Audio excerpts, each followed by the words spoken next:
session Beneth Farrell. She is a retired Army Lieutenant Colonel, and she's also a military spouse.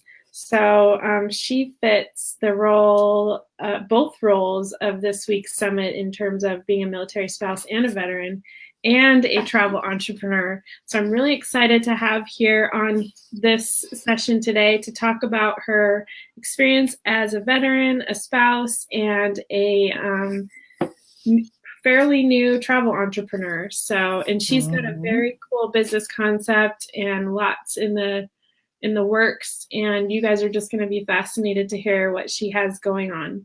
But I just want to take a quick moment to mention a few things before we start the interview.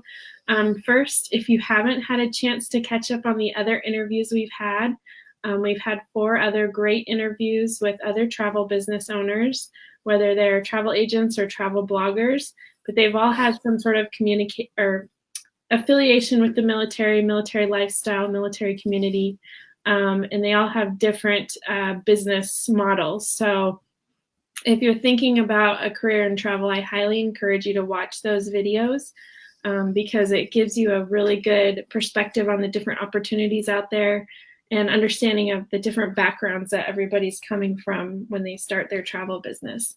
And I'm almost 100% sure that something everybody says will resonate with you all and hopefully be an inspiration for you in your entrepreneurial journey. This is the last session of this week, and we're going to take a break for the weekend. But next week, we'll pick up again, and it'll just be me, and I'm basically going to be talking about how you can start a travel business on your own. Details will follow this weekend, but every session is going to be at 12 p.m. Eastern. And if you aren't already on the list, you can get exclusive details on that, and I'll provide that information in the comments box after this interview. Other than that, please ask questions by typing in the comment box. Show us a like or a love, a laugh, probably not any mad faces or sad faces, depending on what happens. Feel free to share, especially to anybody who you think might benefit from viewing this video, whether they're a military spouse, a veteran, or somebody with a similar lifestyle like a State Department spouse or what have you. But yeah, the goal really is to educate the community out there about the opportunities that are available for them, in that a travel career can be a perfect fit for military spouses and veterans. So with that, I'm going to try to stop talking so much. And just one more reminder, if you have to go in and out of this interview, it will be saved in this group and also uploaded on the YouTube channel for Kinship Vacations. I'm going to give a copy to Beneth, so if she wants to send it out to her followers, for those who are specifically following Beneth, she can do what she'd like with it. Feel free to reach out to her, and I will be providing her business information in the comments after this interview so that you can follow her and like her and see what's cooking with her in the next few months. So, okay, so now I briefly told you a little bit about Beneth, but her and I are friends. We've met each other in a really great couple of travel organizations that we're affiliated with. We're both members of the Global Institute for Travel Entrepreneurs, and we're both members of the Gifted Travel Network as our host agency. We met about a year ago, I would say, or I don't know.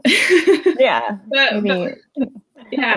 but we ended up spending quite a bit of time with each other last summer. We both went on a river cruise together, which was fabulous, and we've been able to spend a few other instances, like weekends here or there together through our business coaching programs that we're involved in. And I can tell you she's a really special person. I really look up to her. She's really great. As a fellow female veteran, we obviously share a common bond there, but she's also just a genuine, kind soul, and she's funny. So you guys are really going to enjoy what she has to say today, and her business ideas are so inspiring. So feel free to give some more loves with the love button and continue to follow her. So at this point, I'm going to try to talk less And I'm going to ask you your first question. So if you could please introduce yourself and your company, just tell us a little about your background, your connection to the military, what led you to the travel industry, and tell us about your business as it is right now. Okay, great. Well, first, happy Military Spouse Appreciation Day. Yay! I love how this week coincided with that. And thank you for having me. I think this is such a really cool idea and such a great opportunity for military spouses and veterans. So, okay, my name is Benef Varel. I'm a retired Army officer. So I was a lieutenant colonel in the Army for 20 years. I went to West Point also. And I just retired last July. So it's been almost a year. I was military police for about 10 years and then information operations for the last 10 years. And I retired out of Japan. So I was like, I was struggling with what do I want to do when I retire. So the typical options are for a military person, usually, okay, you could go do government, like civilian government job or contractor. And I was like, I don't want to do any of that. Like, I don't want anything with a security clearance. I'm so tired of being told where to be and what to do and what to wear. And just having to be like sitting at a desk for this particular amount of time. Like, even if my work got done in like 4 hours, I still had to be there available, if anyone needed me. So I was done with that. But then I was like, okay, well, what? What do I do? So I started just like listing things that I really like to do. Like, I like to travel. I like to do yoga. I like to dance, everything that I like to do, read and write, and sort of figuring out how that might work. And the travel thing really kind of stuck with me, and I can't explain why. But I started Googling like travel agent at work, actually. One of those days where I didn't have a whole lot to do. And just what it would take to do that. Because I've always planned our own family travel, but didn't know anything about the travel industry. So this would have been in the fall of 2016. And I ended up getting onto the page of the host agency reviews page. I don't know if you've seen that one, where I realized that I needed a host agency. That was like step one. And so I started sort of researching the different host agencies, and the people at GTN, Gifted Travel Network, just spoke to me. Like, what they were saying, their message resonated with me, just on the way I think, believing in abundance. And so I contacted them and ended up doing a phone call and signed up to be with their travel MBA program. And thus the idea of, being a travel agent was born, but I had no idea what this business was going to be, or even like who I was going to be serving. And that, like, I really had no idea. So, and that has been a roller coaster that I wasn't expecting. So they say the entrepreneurial journey is not linear, but it's really not linear. Like, being military, I am very like A, B, C. It has to go in order. If it doesn't, like, I'm hosed, confused, discombobulated. So I really struggled with that. Like, being an entrepreneur is completely different than being an Army officer. And so I had to use all of my discipline to with that. That funny enough, but in order to sort of just let go and let the process happen. So my husband was very supportive, and we couldn't even think of a name. Like, I couldn't even think of a name. And finally he, took a play on my name, which is Benef Shah. That's the full name. And he came up with Beneficial Vacations. And so I'm like, oh, that's great. So we went with that. And so I won't go into like, I probably talked too much about it already, but eventually I met up with a woman who lives in San Francisco, and her name is Megan. And so we decided to become partners, and she realized that what I had been trying to do was basically, I started the business because I wanted to be able to give back to service members. Like I wanted to keep serving, and I could do this through volunteering, like that I knew, and I do. But I also wanted a way of generating sustainable revenue so that I could donate to those organizations that I felt brought mindfulness, meditation, and yoga to the military. So I'm really very passionate about giving our service members the tools and skills they need to be successful when they're going to war and dealing with the stresses of, being shot at or being in combat, and giving them these tools and skills before the trauma occurs. So there's a lot of research out there that shows that yoga is very helpful, and meditation helpful for healing PTSD and dealing with traumatic brain injury. But I wanted it to happen beforehand. And so being that the Army is kind of slow when it comes to these things, I thought, okay, if I can generate a lot of resources on my own, then I have that leverage to donate to where I want to donate. So that was the whole reason, one of the reasons to start the business. So she had seen that I was really trying to do a lot in the mindfulness space. And she was like, well, we could combine the two and have it be like a mindful travel company. And I thought, wow, that sounds really interesting, because I love travel and I love mindfulness. And why not use travel as an opportunity to teach people about mindfulness, like in a fun way?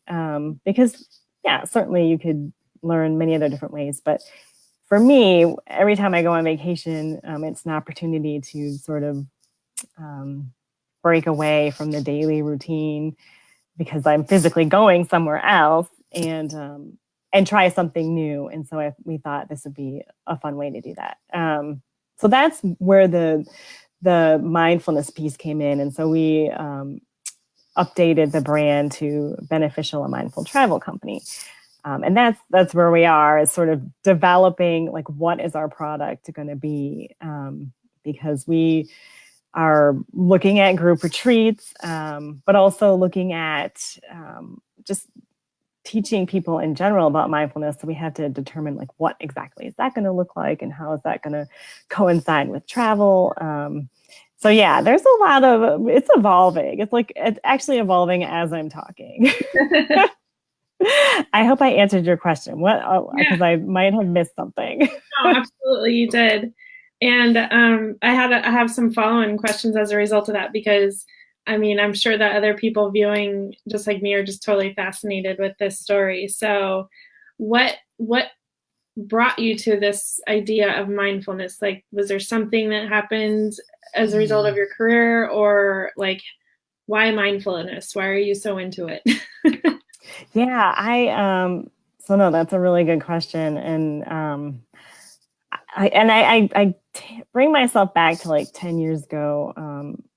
I was teaching at West Point, and I had my son, who was like 2.5, and I was pregnant with my daughter, and then had my daughter, and my husband wasn't stationed in the same place. He was actually at Fort Drum, which is like 6 hours away. Yeah. So he would drive on weekends to be with us, and then he actually deployed for one of those 15-month deployments. So I was by myself, trying to teach, trying to get my act together.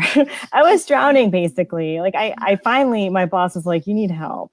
So she suggested I get an au pair, but I really needed a way to just get my stuff together. And like the kids and the job, like I felt like I wasn't doing either well. I was like failing at my job because, I just didn't have time to prepare properly to teach classes. And then kids are always getting sick because they're in daycare.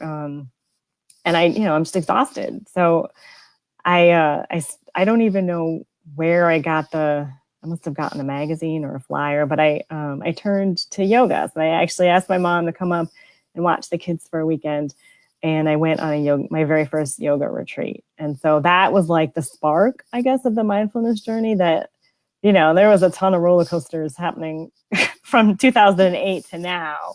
But I did decide to eventually do yoga teacher training in 2012. And it was there that I had the vision of like seeing soldiers in basic training meditating. And so I was like, I want this to be realized somehow. And so I sort of just held on to that. And then when I went to retire, I was like, okay, now I can do this, but I really don't know how it's going to turn out.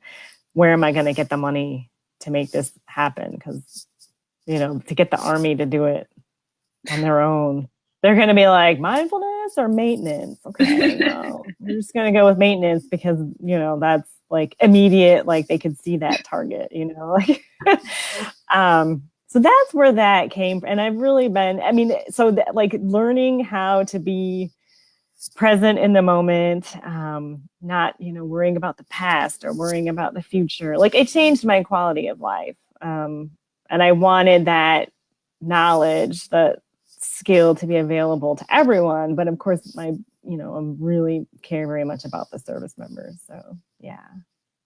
Wow, that's a really cool story. I actually have not heard that from you before.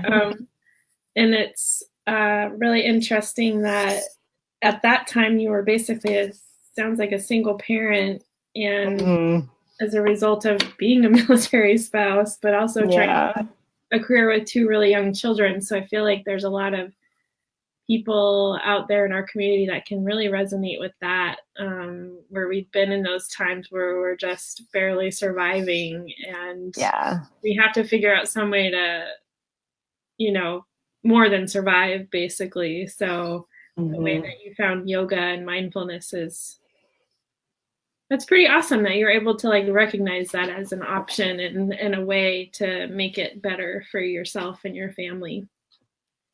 Yeah, what I wanted was to be out of the Army. That wasn't an option. Like I still owed time. So that I had to come up with a way to deal with having to get up and go to work every day. So yeah. That's pretty cool. So did it change? I know you said that it made you more present and stuff, but how did it like help you day to day? I'm just curious. Like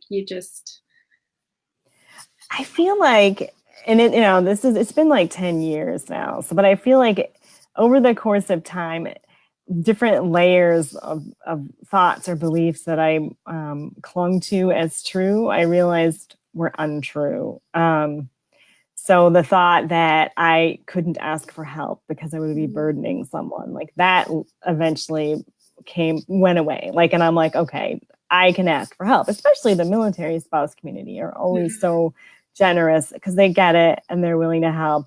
Or the belief that there's this us, them mentality, or, between the working military women and the spouses, like there's some sort of, I don't know, like competition, which is nonsense. We're all on the same team. We're all women trying to raise our children. So that belief fell away. The belief that I had to, be perfect at everything eventually, fell away. And there's like a ton more of things that I was holding on to, whether it was about my marriage or the career or how to, what it meant to be a mother. What else? Like anything that you could relate to with being a woman, like being a woman in the military, like being, an attractive woman in the military, so they're like everything that, or the imposter syndrome, all of these beliefs that I had started to fall away as I began to realize that they weren't true and that I was just choosing to think these thoughts that weren't true. And that process came through regular yoga practice, eventually a regular meditation practice, and that took ages to try to do.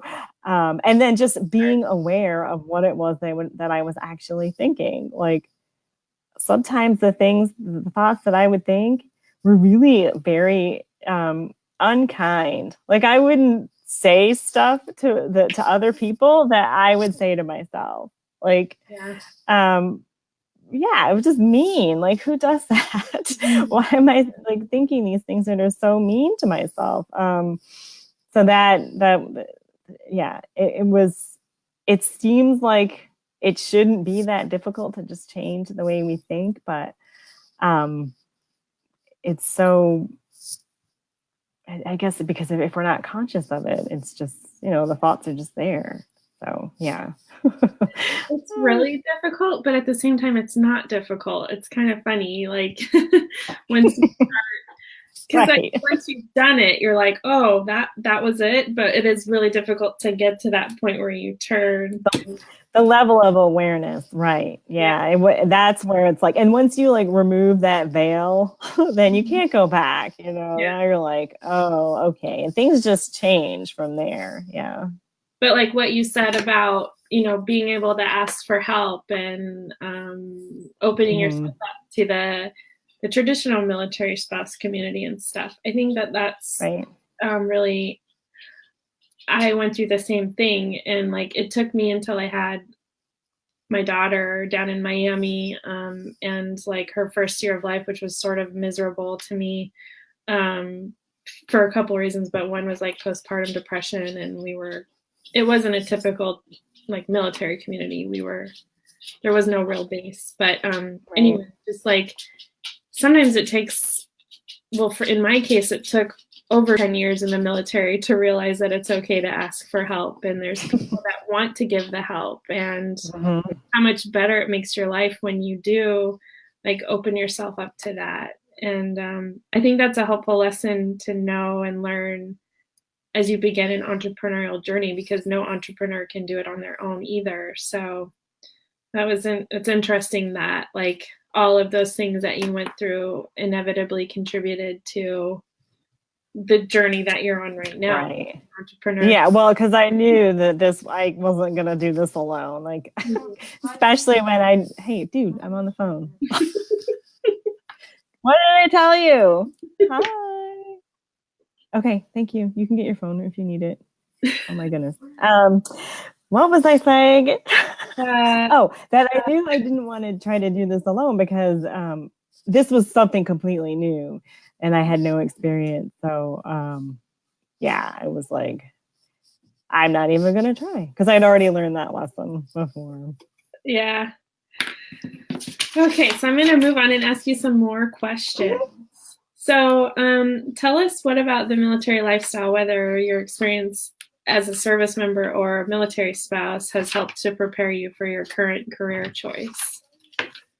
I think that really like being disciplined and able to stay on task, that's really what has been like because the military does teach you that, like time management, organization, the ability to follow my own orders.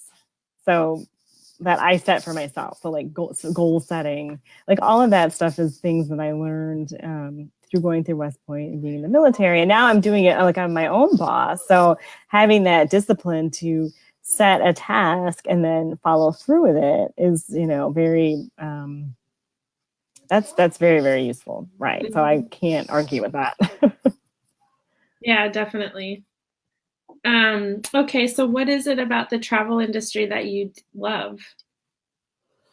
I love travel. So like anytime I get to see a new place and meet new people, and actually that's why I really do enjoy not the moving process, but moving to new places, because that I can, we're moving to Japan this summer, and just the opportunities to see something new and be in a new place and experience things that, that are just like a foreigner in Japan, and that confusion. I mean, it can be very frustrating, but just, it's all like growing. It's a part of growth. So like travel, I think, enables people to grow.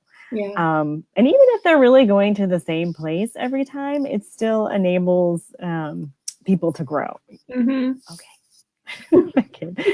Oh no, that's the second child.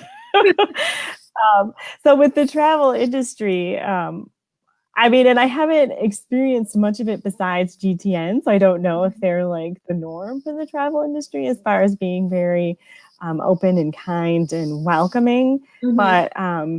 But I do love that. Like this community that I'm a part of, and you're a part of with GTN, is very special, and it's also like it is predominantly women, which being in the military, I've never experienced. Like I've always been the one woman in the room, or maybe like there'd be like two of us. Woohoo! So going to an event where it's mostly all women it's a very different feel. And I had never had that before.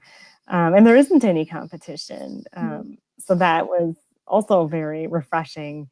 The military, I say, likes to put me in the 3 C's of like control, compare, and compete, which, you know, I don't want to be there anymore. So that's one of the reasons I like, and like people are generally traveling to have fun. Yeah. So they're excited about, you know, they're excited about where they're going, and maybe it's a place they haven't seen before, or they're going with a group to try something new. So just that energy of being excited and, you know, anticipation, fun. Yeah, that's what I like about the being in travel. It's a fun industry. It's not, we're not talking taxidermy or accounting or something like that. So right. No, I mean, yeah, people are doing checking off dreams. Yeah. I mean, and I've checked off dreams, like going to New Zealand. That's a bucket list item. In Australia, and Great Wall of China. So like, yeah, that's what people are doing when they travel. Yeah. By the way, for anybody that's watching, Benef is definitely an Asia expert as a result of having lived in Japan and now going back to Japan. So for those that are interested in Asia travel, she's a good person to talk to for sure. So I'm gonna ask you, what do you like about entrepreneurship, and what are some of the things you struggle with in terms of entrepreneurship? I like setting my own schedule. Like that was like one of the top priorities, was being able to set my own schedule, to be flexible, because as a military mom, I didn't have that opportunity. So I missed a lot of things with the kids. I mean, and I'm still not attending like everything that they go to. But I had that, you know, I don't have to be anywhere generally like at certain hours during the day. So that was like that's one of the things I really love. And then the other, just the creative process of being an entrepreneur. So I hadn't ever really tapped into my creativity. It felt like it was sort of stifled in the Army, because they tell you how to do it. I mean, they say they're not telling you how, like you're supposed to come up with the how on your own, but you still have to be generally within their structure. They say they want you to be outside the box. They don't want you to be too outside of it. Maybe it's more of like a bigger box they want you to be in. So just having that creative space to write what I want to write has been really, really fun. And this, you create your own brand, which, you know, was challenging because I didn't know how to tap into all of that creativity that is just out there waiting for me. But yeah, so that's been fun. Now, as far as the things I struggle with, I guess it's just like I get caught up in how to do stuff too often, I think, because I do have that military background and I'm looking for like a military decision-making process on how to go about doing this task. Like I want to write an operations order. Like I want it to be something I can follow, like the process. And it's not really like that. So that's sort of unsettling to me at times, just having no definitive answer versus like surrender. Okay, what do I do with that? Or, you know, I mean, and I get what that means, but it's, you know, it's like, come on, we don't do that. We don't surrender in the military. Yeah, that's the opposite of what we're supposed to do. Exactly, we attack. So, you know, that learning those are just, while hearing it and then actually feeling and experiencing those types of things like surrender and big trust, and that's difficult to do. Yeah, because you just not knowing is really not something I like at all. I struggle with that. Well, I mean, in the two organizations that we belong to, the Gifted Travel Network, which is our host agency, and the Global Institute for Travel Entrepreneurs, which is it's like a business coaching slash, I don't know, open, loving community of travel entrepreneurs. They're led by someone, Meredith Hill is her name, and one of her sayings, which I had a really hard time adjusting to, but now I'm like fully embracing it, is instead of ready, aim, fire, it's ready, fire, aim, which for both of us is like totally contradictory to what it is, right? It's like you might hit something else. That's not good. Collateral damage is not good. Yeah. But really that's the motto for entrepreneurship. You can't wait till everything's perfect before you do it, because you'll never do it. And you just have to try stuff and adjust, So I totally agree with you on, that loving that you have flexibility over your own schedule, but also at times wishing there was like a checklist or an operations or format or something that you could depend on. Yeah. Get you to the end result that you're looking for. Yes. Yeah. I mean, I'm used to having going with an 80% solution, but I felt like I just had more knowledge of what that solution was going to look like. Yeah. Versus, allow it to happen.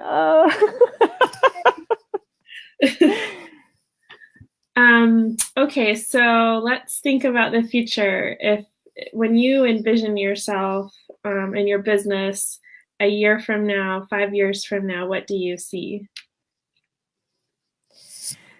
Okay, so, man, I want to. So one of the things that that we do is provide free vacations for veterans. So a portion of our revenue goes towards that for veterans that are suffering from PTSD. So we really want to increase the amount of people that we can help through that mechanism, and actually using your travel agents to book that travel. So there'll be a collaboration there. So I would love to have oh man, I can just throw out a number, say in the next 2 years, we will have done 50 vacations. Wow.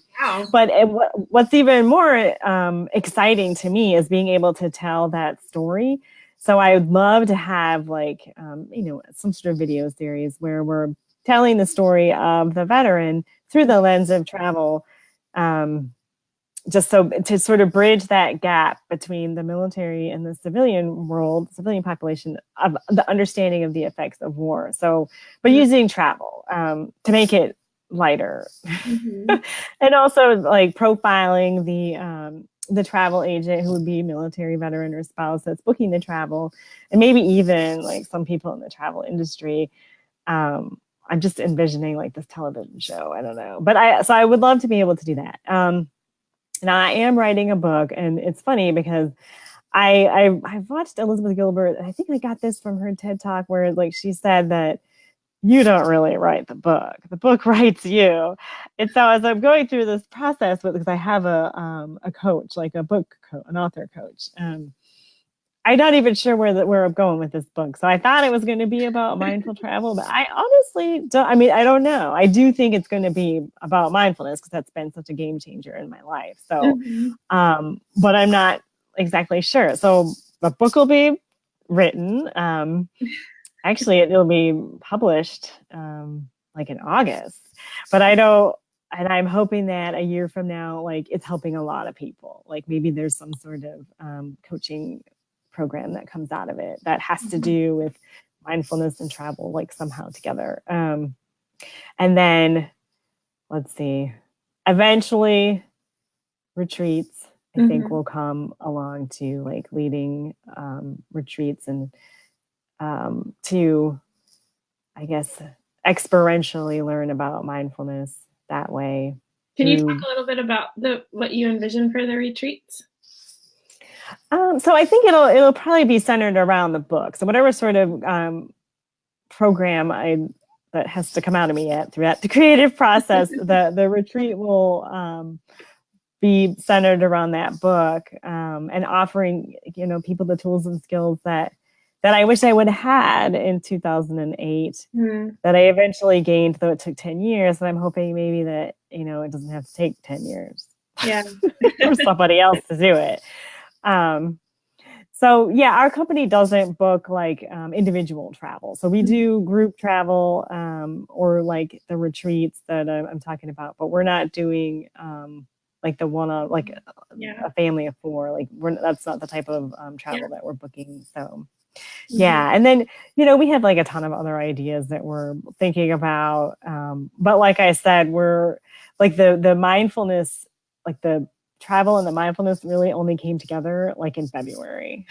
So it's still really new and we're still developing our product. So so in 5 years it'll all be figured out. Right? Well, and this is and I'll cover this next week in the How to Start a Travel Business seminar, but this is a really important part of your business. It takes a long time to develop your brand and your message, and it usually takes most people a long time to do it because it's hard. It's harder than you think, because you don't want anything you do to be like incongruent with what you decide your business is all about. So it makes perfect sense that you're still working on it and still, figuring it out, because that's the most important part, pretty much, is like figuring out who you're going to do. So, I mean, and like I'm evolving as a person, and so the business evolves with me. And I knew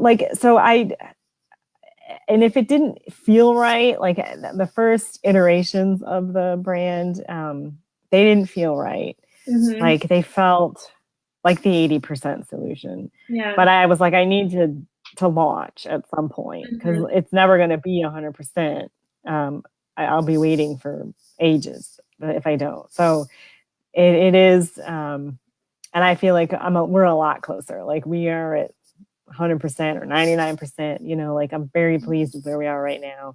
And it's just developing the product now. So, which is different for everyone. And I'm sure you've talked about like the travel niche and figuring out what is your space going to be, because we can't sell to everyone, like that's not possible. And that's just the way the industry is. But that's good, because there's so many of us. We don't want to all be selling to the same group of people.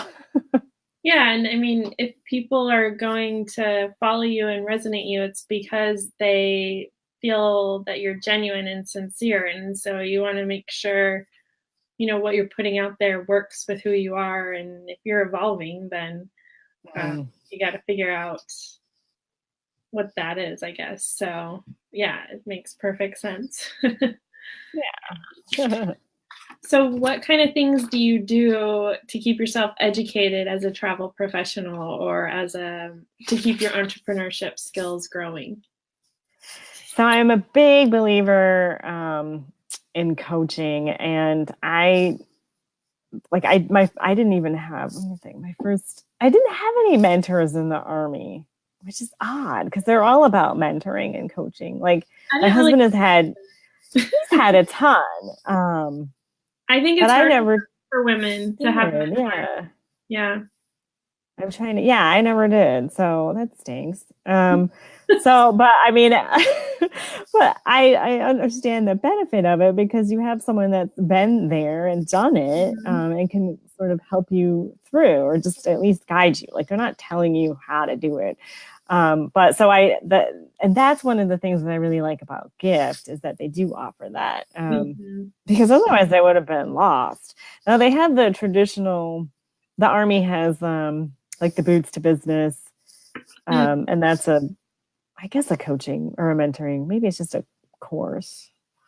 I'm not familiar with it. So no, they did, like when I went through the transition assistance program, they had that. And so those are people that, they would come and they would help you, I guess, start the foundations. They offer a course too. So so that, so there's all different kinds of options. I really liked the gift community because those their message resonated with me. And so maintaining a coaching or being in a coaching program that's how I stay abreast of what's going on.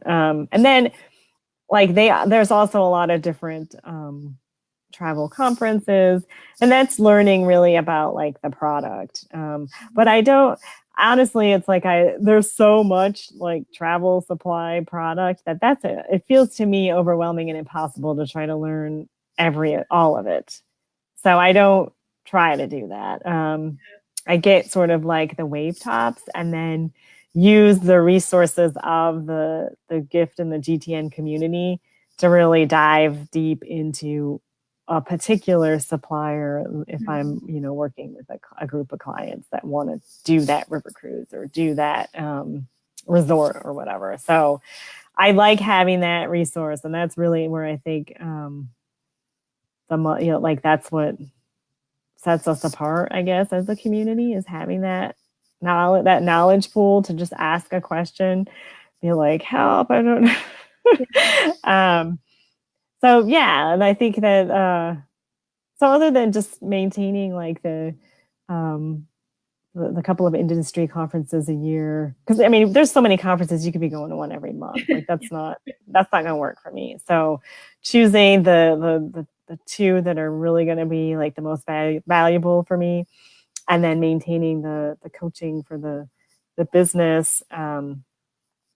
Yeah, that's how and then just personal development that I do on my own. Yeah. Like, what do you mean? Do you like read books, or what do you do for that? Yeah, no, I do. So like I'll like Wayne Dyer, like I was reading him or listening to him the other day while I was driving, or Carolyn Mace. I like her stuff. So, and I reread these books too, but so yeah, there's just different, I guess they're like mindset books, or what do you call them? I don't know. It's not really self-help, but that's kind of the books that sort of keep me on top of my mental game, I would say. Yeah, that just to make sure that, well, I mean, because we're always growing. Like, we haven't mastered mindfulness. Like, I don't think you can. I guess maybe once you die. But there's the only one that's mastered. So, yeah, so just making sure that, I'm still growing and still learning, because there's always going to be some new situation that pops up that I haven't dealt with. And, I like to pull upon the tools and skills that I've already learned, but sometimes it's another skill is required that I haven't quite figured out yet. Yeah. Yeah, you're always having to. It seems like for me, at least once a week, there's something that I'm like, okay, I don't know how to do that. Let's look this up on YouTube or whatever, and just right. Okay, so let's see. This is my favorite question to ask travel people, and I'm really interested to hear what you say. If you anywhere for a year without regard to resources or like dependencies and with regards to family members, you could take them. You were really rich. Where would you move and why? I would move to Wanaka, New Zealand. Oh. So what island is that? It's on the South Island. Okay. We went there for spring break, I guess April of 2016. And it was amazing. Like, I loved just everything about New Zealand. Like the fact that it's like less populated and beautiful scenery and the wine, and just like we actually used like an Airbnb because I wanted to be able to just like cook, like come home and cook and have wine and sit out on the deck. And we had a house that overlooked a river. It's just the landscape was amazing. I love it. I just loved it there. It just seemed slower. And there's so much different landscape to see. So we went hiking and biking, and then we were in the middle, like we didn't even really go anywhere else. So there's still so much to see. And I want to see like the coast and all the fjords and all that stuff. So definitely want to go back, but it is like a pain in the butt to get to. Yeah. New Zealand is not close, but we loved Air New Zealand. Like, they had the best lounge, like entire bottles of wine you can get in the lounge. And then their economy plus was like business class. Oh. So the kids got real comfortable with flying. And I'm like, yeah, well, we're not going to spend this much on plane tickets every time we go somewhere. But every time. It was, even from Japan, it was like a 10-hour flight just to Auckland. Yeah. Wow. And then another 2 hours. Or maybe it was 8 and 2. It was still far. So I loved it there. And I was like literally considering moving there. And my mom was like, what? No, it's too far. I was like, but the scenery. She's like, well, what about like Montana? Don't they have nice scenery? They do. I can tell you all that. I was like, yes, probably, but it's not New Zealand. It's probably a lot colder in Montana too, but parts of it at least. I don't know. I know there's high elevation in New Zealand. Yeah, there is. So it was just, like April or autumn and April, like just so different. And then like the constellations, like those, I had never seen them because we were in the Southern Hemisphere, like the Southern Cross and like all these ones I'd never heard of. Like that was really cool with that app where you can look at the sky. With the constellations. That sounds awesome. So, it's definitely on my bucket list. I can't wait to get there, but I know it's like you lose 2 days flying from the U.S. to get there, basically, because of the international date line and then the time it takes to get there. So, like, you have to be willing to dedicate significant time. A significant amount. You don't want to go for like a week. Yeah. That's not going to work. And that's actually all we had. But because we're, it was only 3 hours ahead from Japan. So, but still, it's, very far. It's far from everywhere. Let's see. We still have some time. Tell me about, I'm interested to hear if you're anticipating any challenges with running your business as a result to moving to Japan, and like kind of what's been your thought process around that, and what do you think you're going to do about it? Yeah. So the first thing that immediately came to my mind was I'm going to have to get like a VPN because being off a Japanese IP address, like that did not work very well last time. So every time I would go to open up a website, it would be in Japanese. And I'm like, no, I want the English version. And sometimes they just were like, no, you're getting the Japanese version. And I don't read Japanese. So I'll have to do that. And then so Megan's in California. It's normally like from the East Coast, it's 13 or 14 hour time difference. So that would be 16 or 17 hours. So for, I know. Well, we will have to figure out our working hours. Yeah. And I think it might actually work out. But so that'll be different there. And then it makes it hard for like attending the coaching calls that GTN or Gift hosts, because if they're at if they're at 4 p.m, 6 a.m, but the ones that are at like 1 p.m, like that's just not going to work because it's totally in the middle of the night.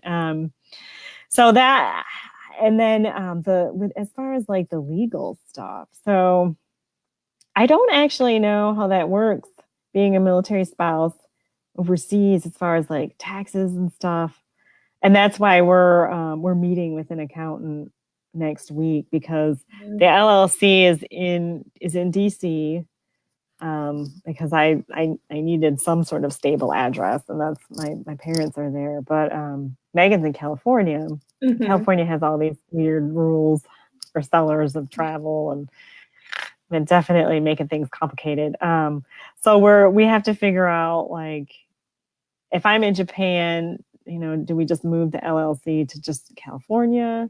Like, do we need to have, I don't know, because then do I want to be paying taxes in DC and California, like two really high tax states, or not states, but district and the state. So like these are questions, and that's like that type of stuff is challenging for me. Like like the accounting and the taxes and the legal stuff, because I don't have that background. And so finding the right people to help with that, I was like, we have got to figure this out before I move, just so we have that, because we don't want to be inadvertently doing anything illegal or wrong just because we don't know. Like I didn't know isn't unfortunately a good defense. Yeah. Well, I mean, and most people don't have an accounting or law background, so most entrepreneurs hire a professional for that. It's, any type of business coach is going to tell you, like, hire an accountant, hire a lawyer. Like, don't do that on your own, because So that's what I was like, we got to get an accountant, because now it's like tricky. And yeah. Well, I'm sure you'll figure it out. And if you didn't yet, you should get in touch with Maggie Hainstock. She was the guest I had on Wednesday. She's in Germany.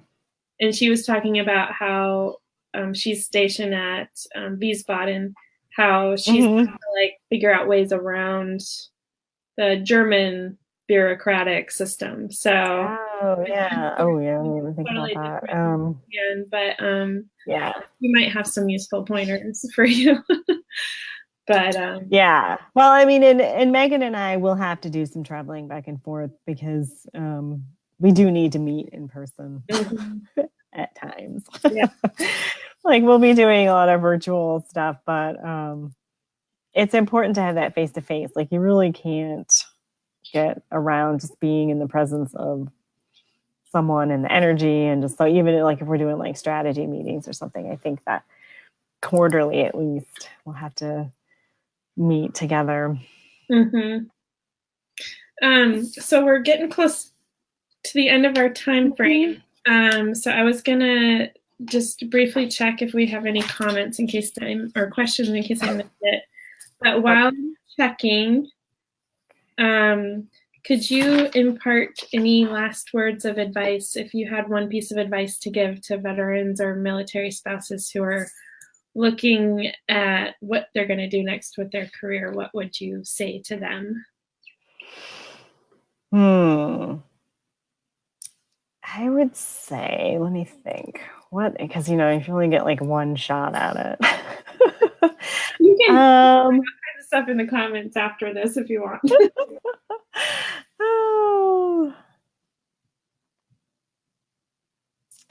I would say, okay, well, don't try to do it alone. Find the right people to help you and support you through the process. Like, whether that's family that is going to be supportive, or a coach that's going to be your mentor, or because doing it alone is anything alone, some things, but it's really hard to do something like this type of undertaking all by yourself. And I mean, in the military, we surround ourselves with the right people to make the mission a success. And it's the same with entrepreneurship. So I've had to surround myself with the right people in order to be successful, and really just believe in myself. Like, that's sometimes hard. So believe, and then surround yourself with the right people. Don't try to do it alone. Find a community. That's really good. That was actually the only different answer I got from everyone else. Had the very same answer. but you have a different one. And I was like wondering if we're going to get the same answer again. So I'm kind of glad you gave a different answer. And I really. What were the other answers? Everybody else that I asked said do what you love, which makes perfect sense, you know. But I also really appreciate what you said, because I think particularly for women, we tend to try to do it all ourselves. Like, we have a hard time asking for help, and for whatever reason, we think that we shouldn't ask for help, and we should. Maybe it's either a control issue, like we don't want to give up control, or we don't want to appear like we don't have it all together. I don't know what it is, but I know for me, it's a little bit of everything. Like, it's been hard, and I still struggle with asking for help, but it really is important in every part of your life, but especially when you're starting a new career. So I appreciate that. Yeah. Sure. Yeah. No, it's just been, it makes the journey so much more fun to have other people along on the path with you, whether they're farther ahead or, you know, they're just beginning. You know, I mean, I have to remind myself not to compare myself to other people's journeys, which is a struggle sometimes, even in the GTN forum. And I'll be like, all right, just get off of Facebook. Stop. I don't need to be out there like compare, because I want to go into compare mode. But yeah, it definitely, being alone would suck. I mean, that sucks. Like, I remember that person 10 years ago who was alone, like pregnant and trying to give my son a bath. And I just was like, and he was struggling, you know, because he's 2.5. And I was just like literally on my knees, bathing him, and just was like, I'm drowning. Yeah. So, yeah.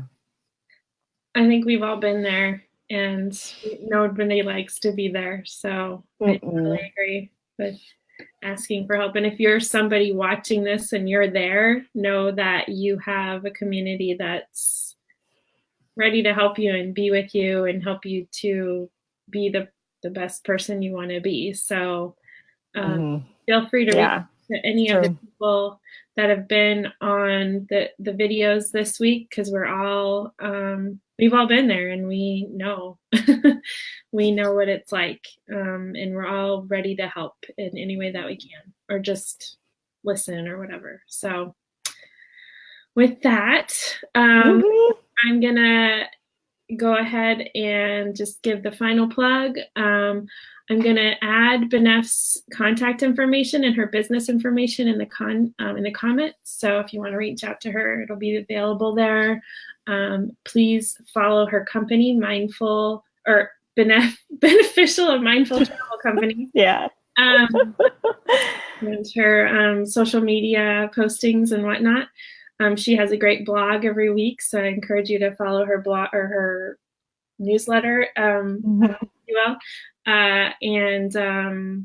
And then if you haven't yet, review the other videos that we have on the group page. Some really great travel entrepreneurs with connections to the military have some great stories and advice, and just interesting perspectives that I'm sure will be valuable to you if you check it out. And then finally, next week, I'm going to be doing a series of webinars on how you can start your own travel business. So be sure to tune into that.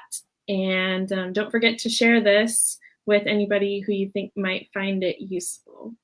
So, and then finally, also, I said finally, happy Military Spouse Appreciation Day today. Yes. And on Sunday, happy Mother's Day. Oh, right. Yeah. Yes, definitely. Like they're all at the same happy time. Mother's Day. I think everybody that I interviewed this week is also a mother. So that's pretty crazy. But but thanks again, Benef. And she, just so you guys know, she's in the middle of having movers ship some of her stuff this week. So she's been really gracious in giving us some of her time. So good luck with that. And thank you again. All right. Thank you, Ashley. Bye. Good weekend. Bye.